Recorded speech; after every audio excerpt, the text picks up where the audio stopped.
Welcome to annual edition of the Huddle House. We got a brand new one ready to go. We got a little playoff primer. Me and Ty back at it.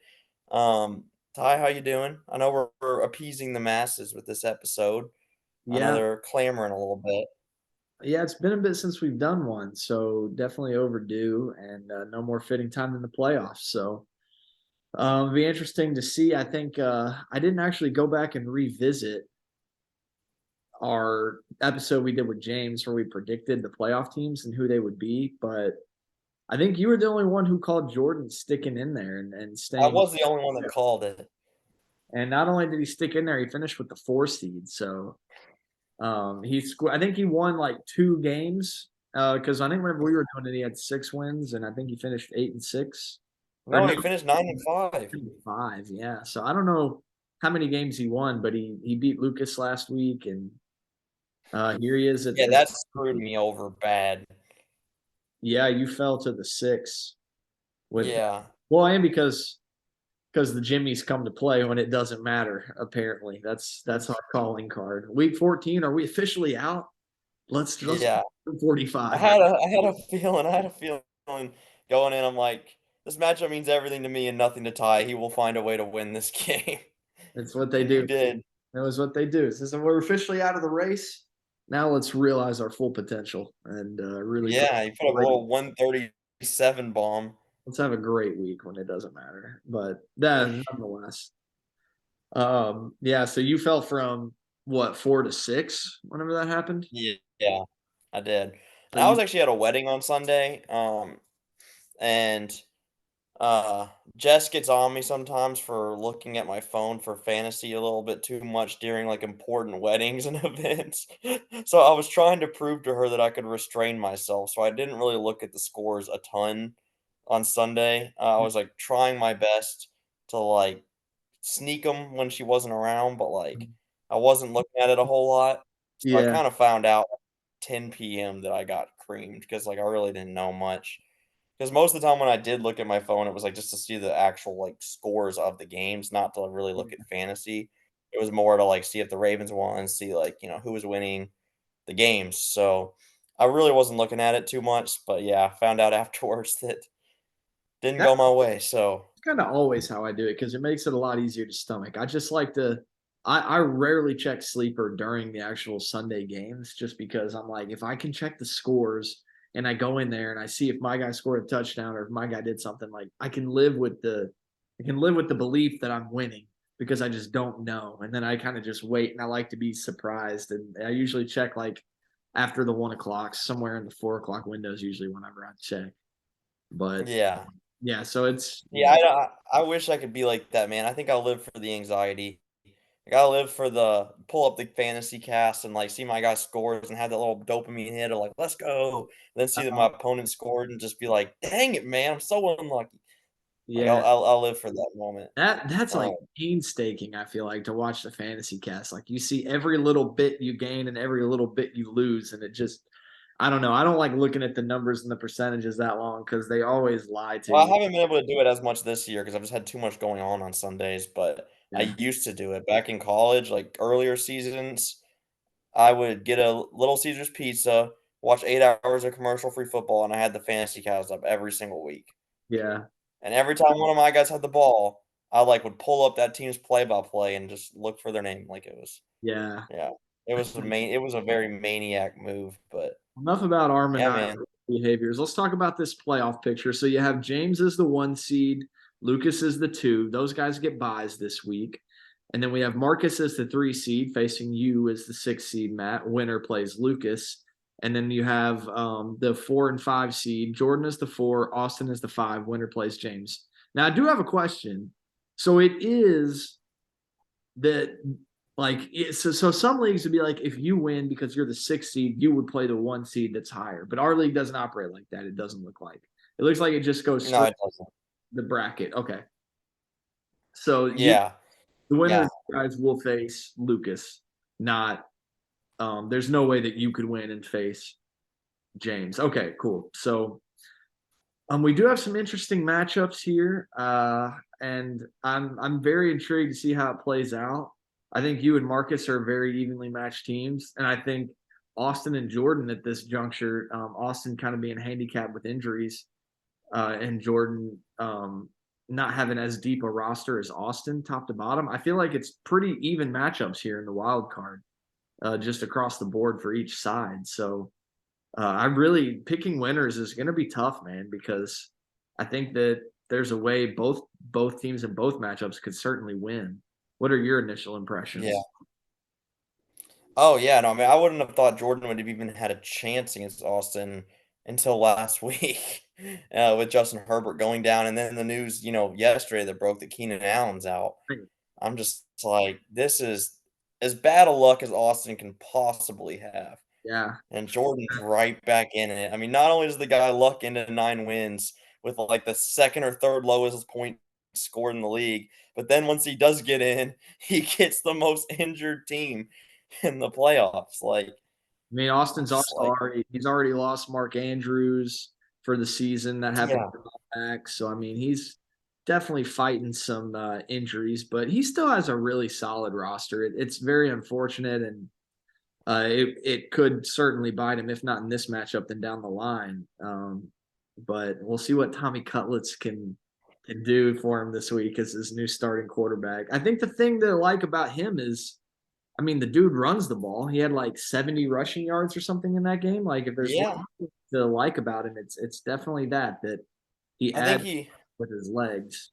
I think he also has an intimidation factor to Jordan because he knows that if he tries to do anything to slander Tommy, he's gonna get whacked by Tommy's agent. Yeah, isn't that right? But so this is our 4-5 matchup. Yeah, new on Austin's team. There's Tommy DeVito in there instead of Justin Herbert. Monra St. Brown and Puka Nakua and Jackson Smith, the Jigba, and Brandon Cooks. The wide receivers, obviously, no Keenan Allen, which is unfortunate. And Taysom Hill, who's been a very interesting play. I mean, the Saints are much better whenever he's on the field and has the ball. It really is fascinating. This player. I mean, he's something else, man. Quarterback, tight end, running back, like he's unstoppable in the red zone. So if you think about that, Yeah, theoretically, anytime the Saints get within like the 4 yard line, Austin should be getting a touchdown either from Kamara or Taysom because they're both in his starting lineup. He doesn't have to deal with the typical anxiety that an Alvin Kamara manager does of like, oh, don't you let Taysom Hill get on the field and like vulture a touchdown. Like yeah, Austin gets both those guys' points. yeah, exactly. No, it seems like they have been utilizing Taysom a lot more. I've just always felt like he's either that guy though that's gonna go for 20 or he's gonna get you like 3, you know? Mhm. So it's like which Taysom shows up, you know? And I don't Sure. even think the matchup really is that big of a factor in which Taysom shows up. Like half the time it's like we don't even know, like or like we don't even have a way to predict it. You know, the matchups he should thrive in, he usually doesn't. The matchups he shouldn't thrive in, he usually does. He's just a very unpredictable player. Yeah. I mean, if there's But he's gonna have a lot of stake in that game. I mean, that Giants New Orleans game, he's got DeVito, Kamara, and Taysom Hill playing in that. So I mean, that game's gonna be huge for Austin's chances. He needs it to be offensively, engaging. yeah. And then on the other side of the ball, what do you think of when you look at Jordan's team and his lineup for this week? Well, he's obviously got a lot of bills, with obviously Gabe Davis, James Cook, and Josh Allen. So I mean, he really needs the Bills to put up a great offensive performance against Dallas, which is a good defense. It's, Um, but it's also a game Buffalo needs to have, so that offense is going to have to be on point for them to do well. And yeah, and Josh is usually pretty clutch in big games most of the time. I mean, he hasn't had like he didn't go off last week against the Chiefs. Like he did okay, but like it wasn't like he put up like 30 fantasy points. But like he usually doesn't have like a really bad 10-point outing or anything like that on games that he needs to play well in. Usually it almost bodes well for him having a better game. He's pretty good when the lights are bright. So I mean I think he's got, I mean, James Cook could be good. I mean, I worry about Khalil Herbert, at Cleveland. I mean, that's a really good run defense, and they're using Khalil less and less, Yeah, and more of Deontay Foreman. yeah, been a disappointing. Um, yeah, like, ever since Khalil came back, he got 43% of the snaps in week 11, 21% of the snaps in week 12, and 17% of the snaps in week 14. So he's lost his grip on that backfield. So I think that's probably going to be a 2, 3, 4 point week, for Khalil Herbert more than likely. Um, which is obviously, Montgomery and Kamara are both going to do a lot better than that. So I think that's one position where Austin can get a solid 10 to 15 point advantage on Yeah, them. Which I mean, I think that's going to be probably the matchup. I think that might swing it because I still think even with Austin's injuries, I still think he's just got a better team. I'm just looking at it from top to bottom. I think he's going to win. I mean, the Dolphins defense as well is playing against the Jets, who have never been capable of having 2 good weeks in a row. So um, they should do fine. And then the Buccaneers defense against the Packers, I mean, they're a little bit better of an offense. They're playing them in at Lambeau, so I think does better there. So I don't know. I just don't really see too many positions where Austin does worse outside of quarterback. yeah, I think I'm tending to agree with you here. I definitely love Austin's running back situation there with Montgomery in a big spot versus Denver. I feel like he's going to have a good game. I feel like the Lions offense is going to have a good game. They really need this win versus Denver. Granted, Denver needs it too, but Detroit gets to play at home. So I feel like there'll be a lot of offensive explosives in that one, which will bode well for Monty and for Amonra. And then I think the Mhm. Rams are going to have another really good offensive game versus Washington, just because that's what happens when you play Washington. So I think Puka's Yeah. for a bigger game. And on the other side, looking at Adam Thielen and Gabe Davis, Thielen's just kind of been trending down this year from where he started. And Gabe Davis is the ultimate mystery. I mean, he could blow up and really, really put Jordan in an advantageous spot this week, or he could do absolutely nothing. And then the other thing Yeah. is just the Donald Parham start. Like, I feel like that's just asking for 2 points. And I'll say that and he'll score a touchdown or something and bite me. But like, I mean, don't you feel like it'd be hard for Donald to score more than like 8 or 9 points tonight? Yeah. Well, the thing about Donald is if he gets in their end zone, he puts up like 7 points. But he literally has to get in the end zone because his volume is so low that he only gets 1 or 2 catches. So they literally have to be in the end zone for him to get any points. Because Yeah. if he gets his usual 2 catches and they're not in the end zone, yeah, I mean he's putting up like 1 or 2 fantasy points. I think it actually, I clicked on his name and it says he's out, actually. It Wait, says really? it's because it says questionable in the lineup. When I click on his name, it says out. So he might not even be playing tonight. Well, and if he isn't, Jordan will still start him just His because he'll other option is forget. Hayden Hurst, who's also injured and not playing. Oh gosh. Yeah. Jordan, pick up a freaking tight end, man. Donald Parham's inactive tonight, so he's not Oh my. playing. So that Should might someone let him know just for the integrity of the league? Like, I mean, be a goose. I don't know if that's our role. Well, unless it's he not really our responsibility. starts. Yeah, Austin's gonna win this matchup. I mean, I definitely lean that way too. Anything can certainly happen, though. That's why they roll the ball out. But I think Austin has better players top to bottom, and yeah, I'm just gonna roll with him. So I think he'll be facing James in the divisional matchup or semifinal, whatever you want to call it. So why don't we bounce down over to you and Marcus, the 6 versus the 3 seed, and I kind of want to start with you, Matt, because I feel like you've been having some tough injury luck this week with some players being out, whether it's Alexander Madison and Pacheco seemingly trending in that direction. How are you feeling going into this matchup? Really bad. Mm. This week has been miserable for me. It's been not fun in the slightest. I've been texting Marcus like all week. He's been The game texting me hasn't back even just about our happened. matchup. The game hasn't even happened. What? You're talking like it's already lost. The game hasn't even happened yet.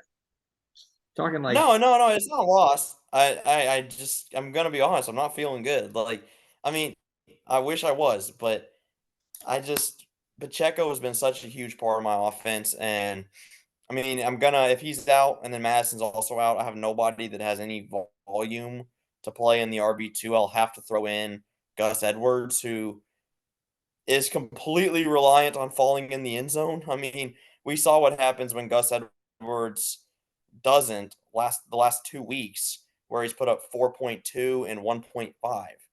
So, I mean, he literally has to do that in order to be productive because he only gets 25 to 30% of the snaps, you yeah, know? So, it's just a guy that I cannot trust. I mean, I have to hope I get lucky and that he falls in the end zone, but that just seems like a prayer. And so feel like I'm gonna get nothing from that RB2 position this week. And from my RB1 position, I don't think I'm gonna get anything either because Ken Walker is now getting more and more of a split backfield with Charbonnet.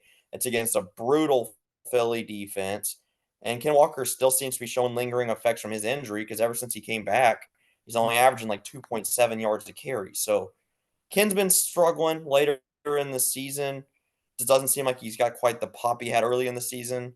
yeah, I still think he's kind of playing through that injury to some extent and doesn't seem like he's got the same burst. So I don't like that matchup. I mean, I think he's still going to get the volume to get me like 10, but I don't really feel good about his upside to get any more than that. So I don't feel good about my running backs at all. Now, what I do feel good about is I feel good about my receivers. I think Cooper Cup's going to go off against Washington. Second worst pass defense in the league this year, giving up the most points to fantasy wide receivers. Stafford, have been slinging it. Um, I mean, they just put up 31 points on a really good Baltimore defense last week. So I think Cup's going to go off. I think Debo against Arizona very well could. He's been on an absolute tear recently, and seems to be featured more and more in that offense the last few weeks. And then Michael Pittman, man, he's just the definition of consistent. I mean, that man at his worst is going to get me 10 points. So he hasn't had a game without double digit targets in what feels like a decade. Like, yeah. he just always is going to get, and he has a 75% catch rate when he does get targeted. So he's just Mr. Reliable. I mean, he hasn't had a non double digit week since week 5. Mhm. That's So, nice. I know Pittman's gonna get me at least 10 or 11 points just because of the volume. So I feel good about Pittman, Samuel, and Cup. And but other than that, man, I think if I lose, it's gonna be because of the running backs. Yeah, I could see that being the swing in this matchup for sure. And what's so interesting is Marcus is like all running backs, man. Like both flexes are running backs, and Brian Robinson and Mostert, and he's only starting two wide receivers compared to your four. So it's interesting. You guys are going to be you're a little different in that regard. But what do you see when you look across the field at his lineup and who he's trotting out there? What are you hopeful for? What do you feel? Um, I mean, I don't think Seattle's gonna be able to do a whole lot against Philly just in general. I think Philly coming off back-to-back losses, the way that Seattle has been looking on their end, they just haven't really been the greatest. So I don't think Lockett, and I don't want to jinx it, knock on wood here, but That's I well, don't that's think that's Philly's problem is their pass defense. Because that's I where know, but you are right. You are right. So I mean, it could actually be good for him, but I don't know. I just don't think Lockett's gonna like explode. He might be able to get like around 10 maybe, but I don't think he's gonna like tear me to pieces. Obviously, I worry about Justin Jefferson. yeah, Um, you can't not worry about Justin Jefferson. But to be completely honest with you, I think the player on his team I fear the most right now is probably Raheem Mostert against the Jets. that would make I sense. mean, A chance they're giving up like the A chain might be out. yeah, Yeah, and then they're like bottom 5 in the league in run defense the last 4 weeks. So and I think that's a game that they're gonna get up a lot, and then they're just gonna run the rock. So I just really worry about that one, and also I think the Jets being behind with no receivers other than Garrett Wilson honestly has been a godsend for Breece Hall fantasy managers because he gets 9 targets a game or yeah. 10 targets. So I could see another Brees week where he has 7 catches, you know? Wow, that's crazy. And Yeah, so 8 catches for 86 yards and a touchdown. That's a great wide receiver week right there. but yeah, his last 4 games, 5 catches, 7 catches, 6 catches, 8 catches. He's putting up more catches than half of the wide receivers in the league, you know? So it's just I mean, his receiving work I think is gonna be amazing. So, um, yeah, I don't feel good about it. I mean, and I think with Easton Stick, obviously the offense isn't gonna be as good tonight for the Chargers, but I think that almost in a way bodes better for Eckler because I think we get a lot of dump off passes and they just try to establish the run since he's a young, unproven quarterback. So I think that bodes well for Marcus. So I mean, I see a lot of green in Marcus's matchups. It just doesn't seem like he has as much hampering his lineup this week as I do. Mm, yeah, I mean, he's definitely having a little bit better, uh, like not having guys ruled out this week. It looks like he's going to be having a full team for the most part, which is something I know he's been missing without Jefferson. And I know you're a little handicapped there without Madison and Pacheco. So it looks like it. I see your concerns there. How do you feel about Patrick Mahomes versus New England?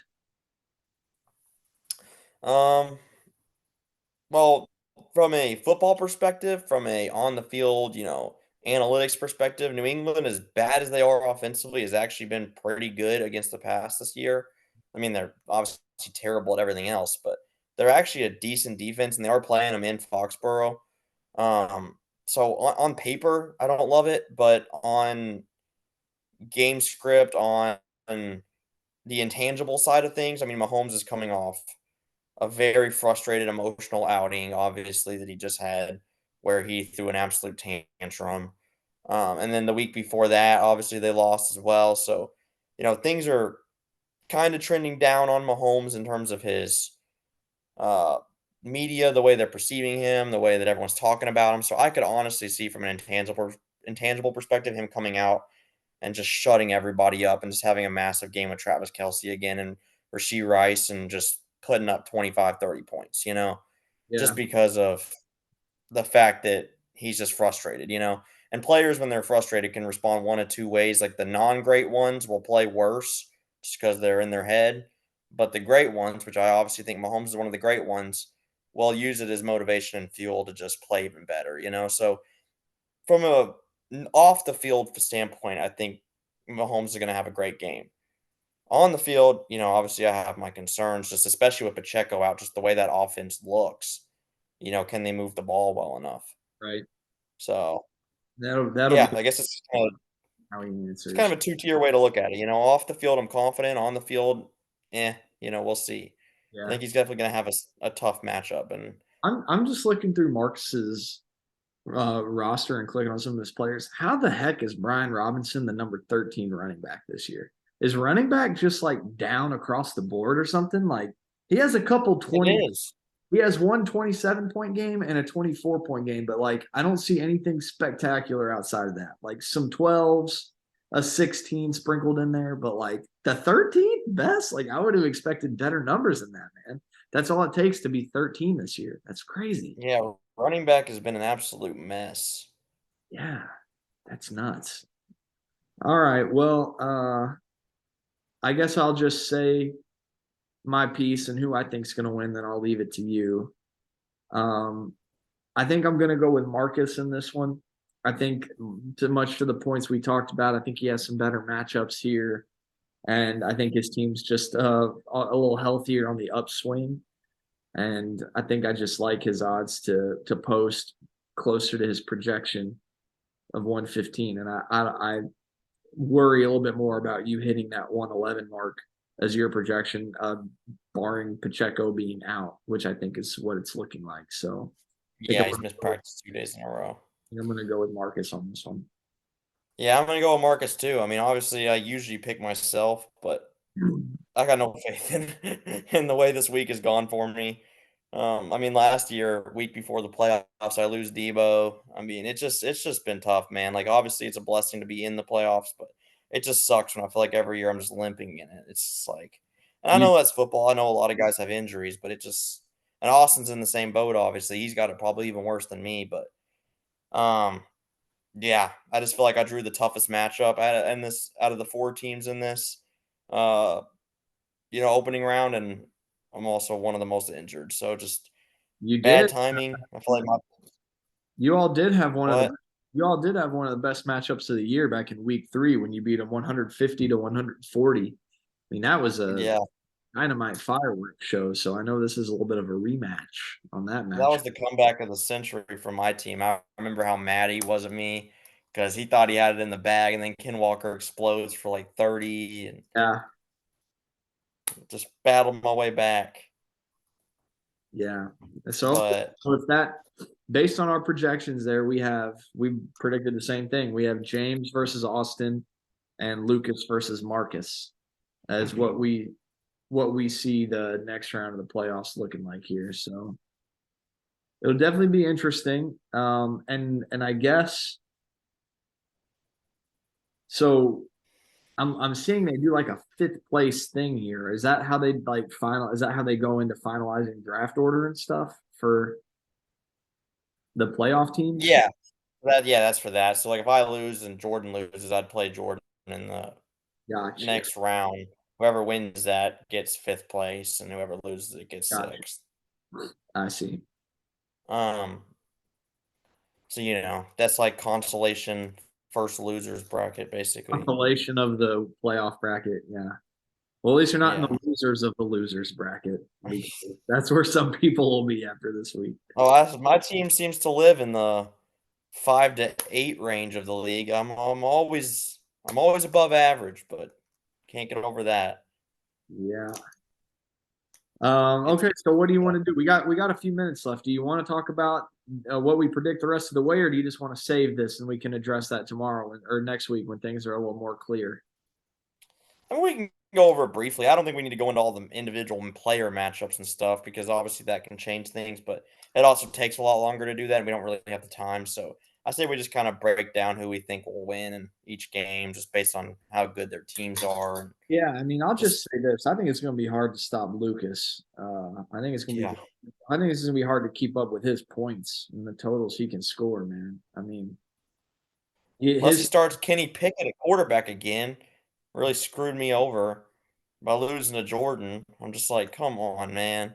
Yeah, I don't know if anything ever came of that, but it definitely was a little questionable because it wasn't even like he was a game time decision ruled out. Like I'm pretty sure everybody knew he was out all week.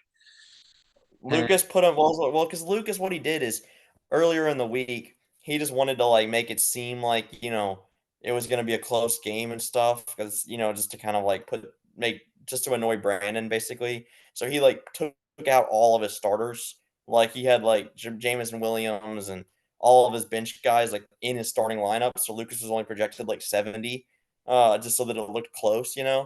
And then he, like, fixed it. He said he obviously texted me, he was like, "I'm gonna fix it, obviously, before game day and stuff," but, like, just wanted to kinda poke fun at, Brandon and everything.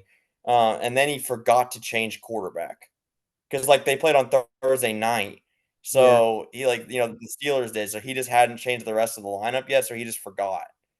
uh, So he just got stuck just because he was trolling. yeah. I mean, it didn't make a difference to him anyway. He had the bye locked up, regardless, so Right, right. Well, he I mean, just it would have didn't made a care. difference doing his part to keep like Brandon out of the playoffs if he didn't want to play him because that's what it would. I mean, Brandon obviously didn't end up winning anyway, but like he could take matters into his own hands in a way and That's true. like, throw the game, but underperform, so he had more of a chance of losing, and then Yeah. would bar Brandon out of the playoffs regardless. Like I think that's what my mind naturally went to whenever I saw it. Because I didn't see he Mhm. had all the joke players in. I just checked it Sunday and I was like, he started Kenny Pickett. I was like, what? So that's Yeah. interesting to hear it that way. I didn't realize all that, but It's a still, very rare negligent owner move from Lucas. He's usually, like, the busiest in the league. which It's makes you rare think that you which catch makes you Luke. think it couldn't have been a negligent thing because that is true. Yeah. It makes me think Lucas is just trying to screw me over. I don't think he was doing it with. I don't think he would do something like that because that definitely is like that's low integrity to purposely throw something like that. Like that's pretty bad to like really manipulate the outcome to that extent. Mhm. I don't know. Hey, it wouldn't have made a difference if I'd beaten you anyway, so, I had my chance. It ultimately would have made a difference because Jake beat Brandon, so like it didn't really alter anything between like who got in and who got out, which is I think. Well, even if I had lost to you, which I did, but then Brandon had won, I had too much of a points lead on him for Well, I'm him to not talking jump me about it. anyway. I'm not talking about it for you. I was just meaning like Oh, pure you're talking about for Jordan. somebody like purely being either in or out. Like that's a pretty big swing. Like you were still going to be in no matter what, but like those guys, it was do or die. Those are pretty big ramifications to like play with. Um, Yeah. but it ultimately didn't matter because of all that. So yeah, I just think Lucas's team is like pretty explosive top to bottom. So I think that is going to be. I think he's just going to be a tough team to drag out and beat in any capacity. But James himself obviously is no slouch. And I mean, whoever makes it to this Final Four, like it's really hard to speak on because we don't know who they're going to be playing, so we can't really talk about like who we think's going to win. But I think both those top teams, I mean, they're at the top for a reason. They have the highest points scored for a reason. So I think they're both going to be pretty tough to beat. So I mean, I don't necessarily want it to be this way, but I could see it being a pretty chalky championship, one versus two, Yeah. no matter No, who gets. I think so too. Yeah. Well, and also if Austin and Marcus both win round 1, it would literally be the 3 and 4 seeds in the next round. Yeah. Well, actually, no, Austin's the 5, isn't he? Yeah, he's Isn't five. He's the five. Okay.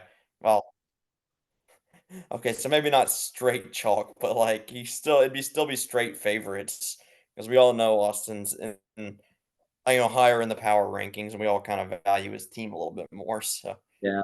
it would've been all favorites, Hey, winning hey, every single matchup. the sixth seed won it all last year. I mean, don't forget that. Brandon won it all from the sixth spot last year. I don't I know if I have the ability to turn everything to gold that Brandon has. I drafted Quentin Johnston, so everything I touch doesn't turn to gold like Golden Boy over there. nobody has that, but I think it just will say that one of the exciting things about this tournament is the trophy is definitely going somewhere else. Like there, we definitely will have a new champion for the first time. So There will be a shipping fee, yeah. that's cool. So that'll be a Well, new. I don't not really be a shipping fee because there's so many Florida boys in the league that it might just be driving it. Well, no, Brandon lives in Philly now, never mind. So, they actually would have to ship it. Yeah, that's true. So that's partly cool. I think we know that we'll be getting new transfer, new champion. That'll be good to stir it up and see how the league feels with somebody different at the top. So yeah, I mean, I think that might be pretty much all we have. Do you have any parting thoughts? You know, it's been a long season, a lot of ups and downs. Um, it's been a lot of fun. I always enjoy this league. I always enjoy every single fun matchup, all the trash talk, all the traditions. I love doing the huddle house. I love reading the weekly. Happy all you boys are in the league. I'm happy it's around. So toast to the playoffs with my imaginary glass. But you're starting to sound like Jake around the fire right there a little bit. Let me tell you what. Yeah, I don't have any drinks in me, but if you want if we want to extend the Zoom a little bit, I can read down the list and say what I like about each of the guys. Maybe we'll do Say that. my favorite things. Say my favorite things about them. No, I'm with you. It's a fun league. It was a good year.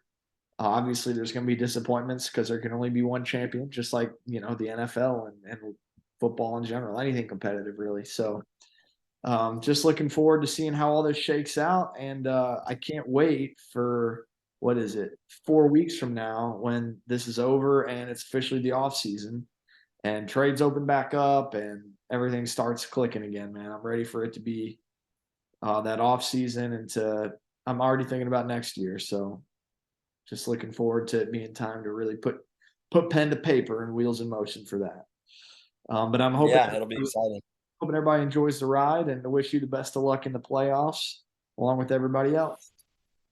Thanks, man. We'll see how it goes. Hopefully they're kind to me this year. Yeah, we'll try and do a show next week so we can get one more in, talk about the semis and who won these. I think that'd be fun. So we'll do that. But until then, hopefully we'll get this out as the Thursday night game starting, if not a little before, so people maybe can tune in a little bit before the playoffs actually start if they want, or they'll have it Friday. Let's see Yeah, who thinks Jordan is going to pick up a new tight end and sub it in. Maybe that could be our fun poll. He has under an hour at this point. What there is a 0% chance. he's still in there right I, now. I think I would. I think I would bet my life savings that he won't. All right. Not happening. We'll see. He's gonna get a big old goose. Yeah, we'll see. He might have anyway with Palm, but now there's no doubt. So anyway, Yeah. all right, buddy. Well, we'll talk again soon. Best of luck tonight and see y'all later. See ya.